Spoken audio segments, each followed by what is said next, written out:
ay rated SPG. Striktong patnubay at gabay ng magulang ang kailangan. Maaaring may masiselang tema, lengguwahe, karahasan, sexual, horror o droga na hindi angkop sa mga... Sa abot ng makakaya nga ni Gina ay poproteksyonan nga niya ang kanyang ama na si Robert dito nga kay Betsy dahil nga mas kilala ni Gina ang ugali nga nito ni Betsy.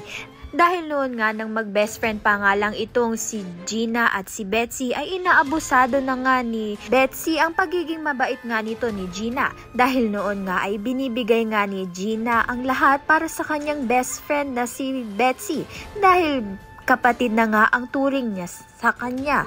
Subalit nag-level up na nga ang panluloko nito ni Betsy dahil si Robert naman nga ang kanyang pupuntiryahin.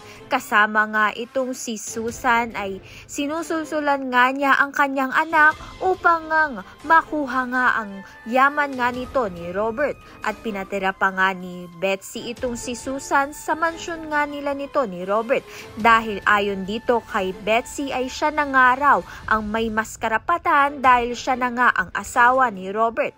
Tuluyan na ngang maiitsapwera ito ngang si Gina sa kanyang sariling ama at sa kanilang sariling mansyon. Sa nalalapit na pagbabalik nga nito ni Gina at ni Gerald sa New York upang doon na nga mamuhay muli, tuluyan na nga kayang malason ni Betsy ang utak nga nito ni Robert. Kaya naman nga't yan at iba pa ang dapat natin baka abangan. Maraming salamat sa iyong panonood.